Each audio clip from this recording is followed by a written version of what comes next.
I've been waiting all night. Harrison, it's so good to see you.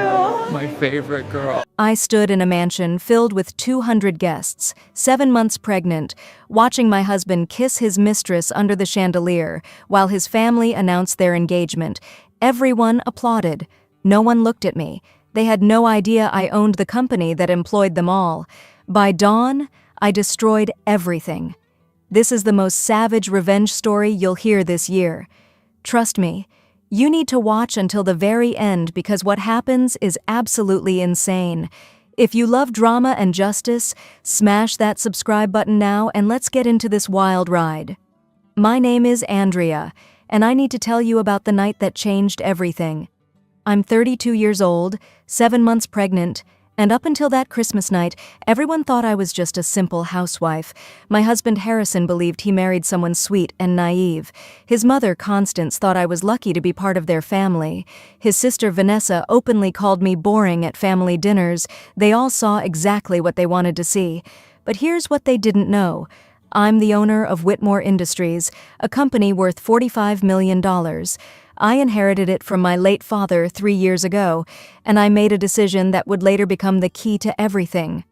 I kept it a secret, not from everyone, just from Harrison and his family. Only my lawyer knew the truth. I wanted to know if Harrison loved me for who I was, not what I had. I even worked at my own company as a consultant, just to keep an eye on things and stay connected to the business I loved. When I got pregnant, I took maternity leave 2 months ago, playing the role of the devoted wife, preparing for motherhood. I should have known something was wrong 4 months into my pregnancy. Harrison started coming home late, his shirt smelling like perfume that wasn't mine. He stopped touching my belly, stopped asking how I was feeling. The man who once couldn't keep his hands off me suddenly found excuses to sleep in the guest room. He said my pregnancy made me restless, that I kept him awake. I found hotel receipts in his jacket pocket, credit card statements for jewelry I never received, charges at restaurants we never went to together. So I followed him one evening. I watched my husband of 5 years walk into a boutique hotel with a woman I recognized from the company, Claire. She was a senior manager in the sales department, beautiful and ambitious, the type who always laughed too loud at Harrison's jokes during company events. I sat in my car and watched them through the hotel lobby window, the way he touched her lower back, the way she looked up at him like he hung the moon. My hands shook on the steering wheel and my baby kicked inside me as if she could feel my heart breaking. But I didn't cry. Not yet. Instead, I made a phone call to a private investigator. I spent the next 3 months collecting evidence. Photos, emails, text messages, hotel receipts, everything. And then I discovered something that made my blood run cold. Harrison wasn't just cheating. He was stealing from my company. $300,000 over the past year, hidden in fake expense reports and fraudulent vendor payments. He was using company credit cards to buy Claire expensive gifts, to take her on weekend trips, to fund their entire relationship. My investigator even found emails where Harrison discussed his plan with Claire. They were going to wait until after the baby was born, then he would divorce me. He thought he could avoid paying child support during my pregnancy and then take me to court later. The rage I felt was unlike anything I'd ever experienced, but I'm a businesswoman. I know that anger without strategy is just noise, so I waited, I planned. And I chose the perfect moment for everything to fall apart. The annual Whitmore Industries Christmas Gala. The gala was the biggest event of the year, 200 guests, including every major client, all the senior employees, and half of the city's high society. Constance, Harrison's mother, had been planning it for months. She loved playing hostess, loved the prestige of it all. The gala was being held at the family mansion, or at least that's what everyone called it, a sprawling estate with marble floors and crystal chandeliers, the kind of place that screamed old money. What Harrison and his family didn't know was that the mansion had been quietly purchased by one of my shell companies a month earlier. Constance had been renting it for 15 years, and she was 3 months behind on payments. But I let them keep planning their party. I wanted them to feel safe. I arrived at the gala in a custom silver maternity gown, my baby bump proud and beautiful. I'd had my hair and makeup done professionally. I looked radiant, even if I felt like I was walking into a battlefield. The mansion had been transformed into a winter wonderland. Ice sculptures lined the entrance, a live orchestra played classical music in the ballroom, and champagne fountains bubbled with expensive French wine I couldn't drink. Women glided past me in designer gowns, men stood in perfectly tailored tuxedos, and everyone was laughing and celebrating. Constance stood at the entrance greeting guests like a queen receiving her subjects. When she saw me, her smile didn't quite reach her eyes. "Oh, you actually came," she said, her voice dripping with false sweetness. "Try not to embarrass us tonight, dear. This is an important evening." She turned away before I could respond. Already air-kissing the next guest, Vanessa stood nearby with her friends, and I heard her whisper loudly enough for me to hear, "She trapped my brother with that pregnancy. It's so obvious." They all laughed, and my face burned with humiliation. Harrison barely acknowledged me. He kissed my cheek like I was a distant relative, then immediately walked away to greet someone more important. I was escorted to a table at the very back of the ballroom, seated with people I didn't know. The table was so far from the main area that I could barely see the stage. I sat down heavily, my back aching, my feet swollen in my designer heels, and I watched everything unfold. Then Claire arrived, and the energy in the room shifted. She wore a stunning red gown that hugged every curve, her hair cascading down her back in perfect waves. Harrison rushed to her like a puppy, taking her arm and leading her through the crowd. Constance actually hugged her, something she'd never done to me with any real warmth. "Darling, you look absolutely radiant," she gushed.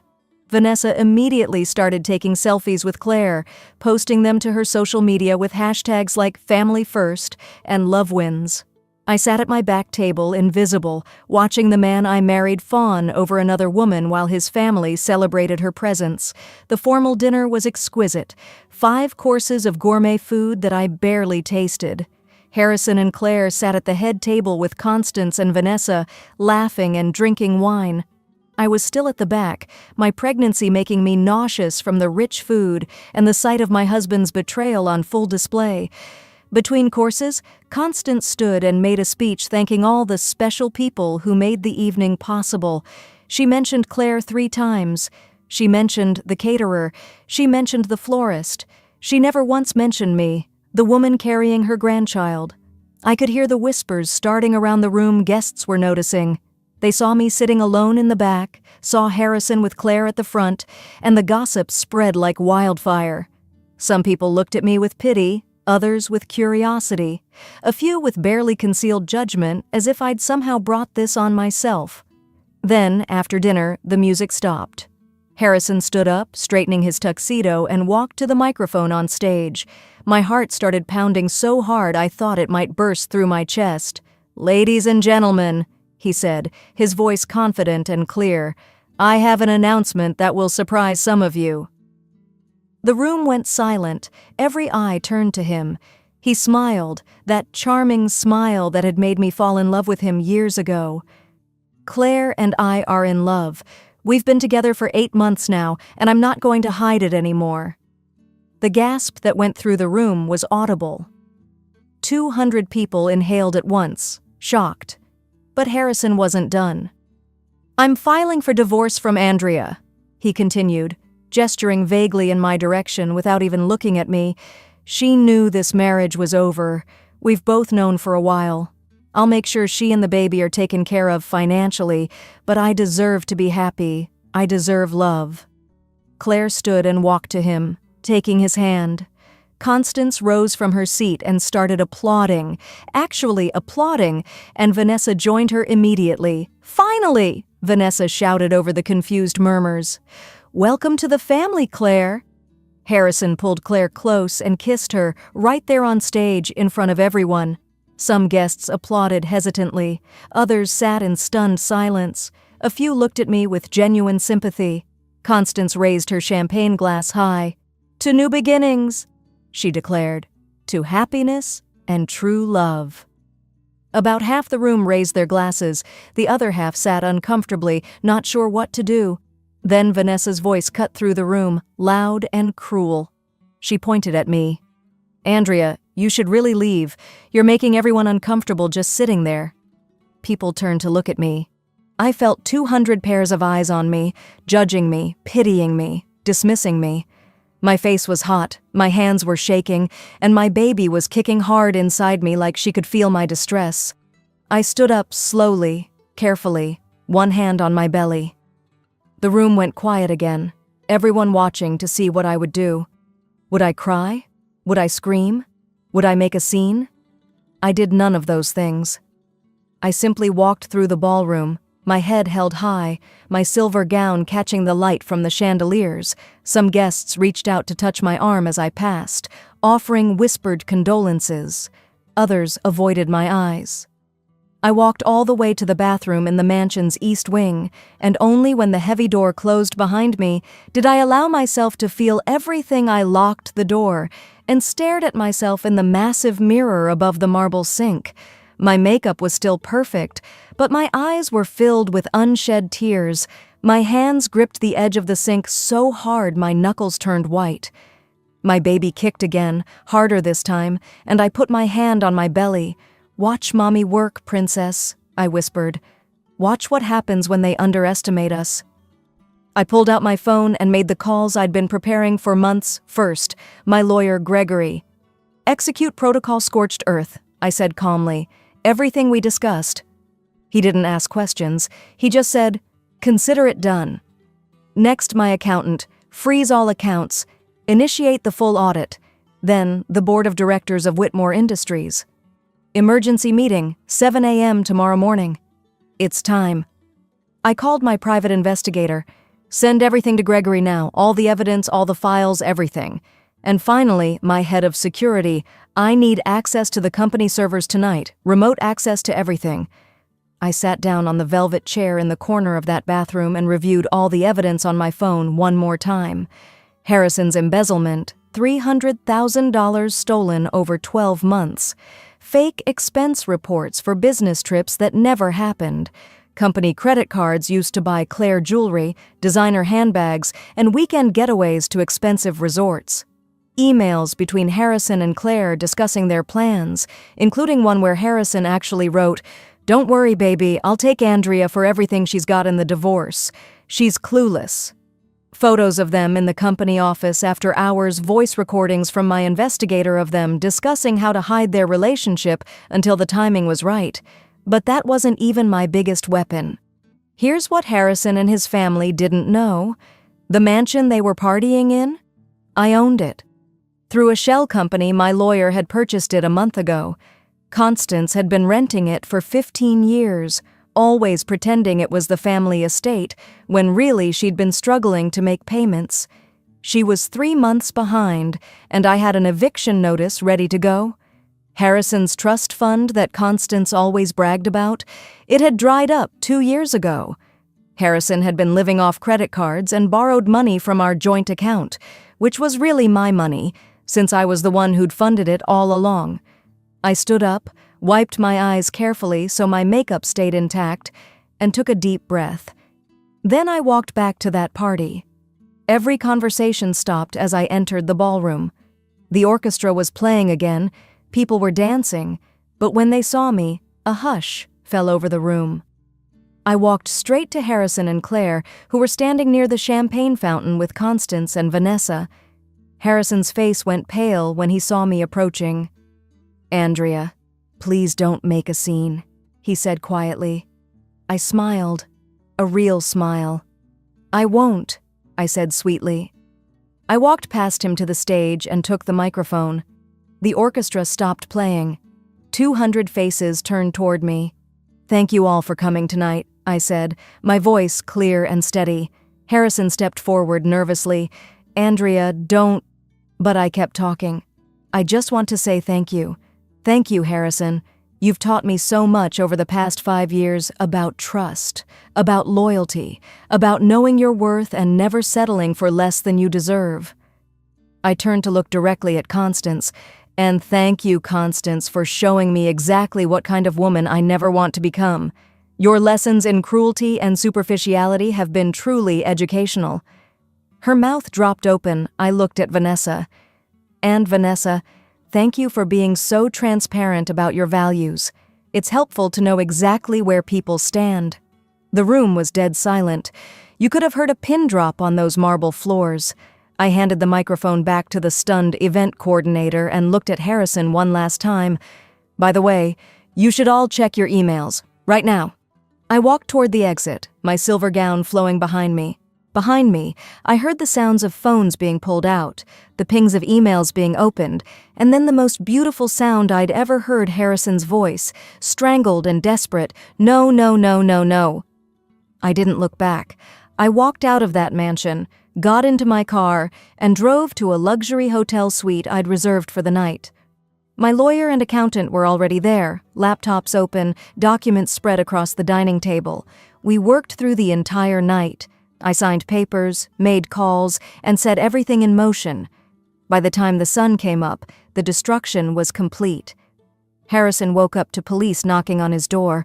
He was arrested for embezzlement and fraud, handcuffed, and led out of the mansion in front of the catering staff who were cleaning up from the party. The news spread instantly. By noon, his face was on every local news channel. VP arrested for stealing $300,000 from company. All his accounts were frozen.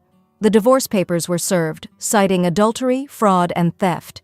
His career was over, his reputation was destroyed, and he was facing 5 to 7 years in prison. Claire's world fell apart just as quickly. She was fired from Whitmore Industries immediately for violating the company's ethics policy regarding relationships and for her involvement in Harrison's fraud scheme, the luxury apartment she lived in. Company housing. Eviction notice served. Her car? Company lease. Repossessed by the end of the day. Every company in the industry got word about what happened, and she was blacklisted. She couldn't find work anywhere. Within 24 hours, she went from senior manager with a 6-figure salary to unemployed and unhireable. Constance received an eviction notice for the mansion at 6 in the morning. 30 days to vacate the property. When she called the property management company demanding answers, they informed her that the new owner had decided to terminate her lease due to non-payment. She screamed into the phone, "Do you know who I am?" The voice on the other end said calmly, "Yes, ma'am. We know exactly who you are. You're a tenant who's 3 months behind on rent." Her country club membership, sponsored by Whitmore Industries as part of a corporate package, revoked. Her social circle found out within days that she was broke, that the mansion was never hers, that her entire lifestyle was a facade. The invitations stopped coming. The phone stopped ringing. Vanessa's lifestyle blog, which she'd built her entire identity around, collapsed overnight. All her sponsorships came from companies in my business network. I made a few calls, and every single sponsorship was pulled. Her Instagram followers discovered that her luxury lifestyle had been funded by Harrison's stolen money. The comments turned vicious. She lost thousands of followers in a single day. She had to take a job in retail just to pay her bills. 1 week after the Christmas party, I called an emergency meeting at Whitmore Industries. Every employee was summoned to the main conference room. Rumors had been flying all week about what was happening. When I walked into that room wearing a power suit tailored to fit my pregnant body, you could have heard a pin drop. I stood at the front of the room, my baby bump visible and proud, and I said the words I'd been waiting years to say. "Good morning. My name is Andrea Whitmore, and I'm the CEO and majority owner of this company. I've been working here for the past 3 years, watching, learning, and building this company into what it is today. Some of you just learned a very expensive lesson about respect, about integrity, and about underestimating people based on appearances." The room erupted. Employees who had worked beside me as a consultant suddenly realized who I really was. The news spread through the city like wildfire. The business sections of every newspaper ran the story, "Secret heiress reveals identity, exposes husband's fraud." My company's stock actually went up. Investors loved the story of a strong leader taking decisive action. Harrison is still in jail, awaiting trial. Claire won't take his calls anymore. She moved back in with her parents in another state, working as a waitress because no company in our industry will touch her. She tried to sell her story to tabloids, but my lawyers shut that down before it could go anywhere. Constance and Vanessa are living in a small 2-bedroom apartment on the other side of town. Constance, who spent her entire adult life pretending to be high society, is working as a hostess at a mid-range restaurant. Vanessa stocks shelves at a grocery store. They tried to apologize, sent emails begging for forgiveness, for another chance. My assistant has standing instructions. Mrs. Whitmore is not available ever. As for me, I'm living in a beautiful penthouse overlooking the city. My daughter's nursery is decorated in white and gold, fit for the princess she is. I promoted my loyal assistant to vice president of operations. I started a foundation for women escaping abusive relationships, funded entirely by my personal fortune. My company is thriving, stock prices at an all-time high, and I've never been happier. I'm surrounded by real friends, people who knew me when I had nothing and stuck by me when I had everything. People who valued me for who I am, not what I could give them. My daughter will be born in 2 months, and she'll grow up knowing that her mother bowed to no one. She'll learn that quiet doesn't mean weak, that patience is a weapon. That power isn't about making noise, it's about making moves. Harrison and his family wanted to humiliate me in front of 200 people at a Christmas party, so I destroyed them in front of the entire city. I took everything they had, everything they pretended to be, and I left them with nothing but the truth of who they really were. And you know what? I sleep perfectly well at night. If this story gave you chills, absolutely destroy that like button and subscribe, because I bring you the most intense revenge stories on this platform. Comment below, Team Andrea, or did she go too far? And remember, never underestimate a quiet woman. She's not weak, she's just planning. See you in the next story.